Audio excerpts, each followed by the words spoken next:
అన్న అందరికీ నమస్తే. ఈరోజు నాకు వికలాంగుల పింఛను కూడా తీసుకోవడం జరిగింది. నాకు వికలాంగుల పింఛను వచ్చేసి 6,000 రూపాయలు అయితే ఇచ్చినారు. పింఛను తీసుకునేటప్పుడు ఫస్ట్ మనం బయోమెట్రిక్ అయితే వేసినాము.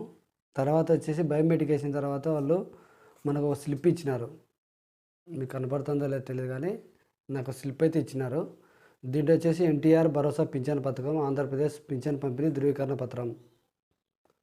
తర్వాత వచ్చేసి సచివాలయం కోడు, జిల్లా మండలము, గ్రామ సచివాలయము, పింఛన్ ఐడి నెంబరు, పింఛన్దారుని పేరు, వారు 6,000 రూపాయలు పింఛన్ నగదు పంపిణీ చేయడం అనేది 6,000 రూపాయలు వచ్చేసి చెల్లించిన వారి సంతకం, సచివాలయం సిబ్బంది వాళ్ళ సంతకం చేసి అయితే స్లిప్ అయితే ఇచ్చినారు. ఇది పింఛన్దారులకు అమౌంట్ ఇచ్చిన తర్వాత ఇది ఒక స్లిప్ అయితే ఇస్తున్నారు. తర్వాత వచ్చేసి ఒక సీఎం లెటర్ కూడా ఇస్తున్నారు. ఒకసారి బాగా చూడండి. దీంట్లో వచ్చేసి చేసిన 5 తొలి సంతకాలలో పింఛన్ పంపిణీ కార్యక్రమం 3,000 నుంచి 4,000 రూపాయలకు పెంచుతూ జూలై నెలలో 7,000 రూపాయలు పింఛన్ ఇచ్చేందుకు 3వ సంతకం.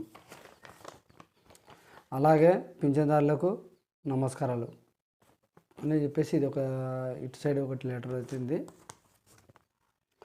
దీంట్లో వచ్చేసి మనకేం లేదన్నా, ఎంత పెంచినాము, ఎంత అమౌంట్ అని చెప్పేసి మొత్తం డీటెయిల్స్ అయితే మొత్తం దీంట్లో ఉన్నాయి.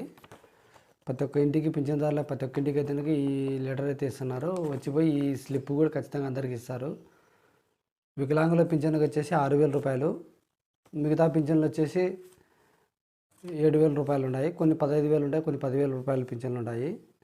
ఈరోజు నాకు 6,000 రూపాయలు పింఛన్ అయితే వికలాంగుల పింఛన్ అయితే నాకు అందించడం జరిగింది. సంతోషం నాకైతే. నాకు ఈరోజు చాలా సంతోషంగా ఉంది. గతంలో నేను 3,000 తీసుకునేటోని, ఇప్పుడు 6,000 తీసుకుంటున్నాను. ఇచ్చిన చంద్రబాబు మాట ప్రకారంగా చంద్రబాబుకు ధన్యవాదాలు తెలుపుకుంటున్నాను. Thank you.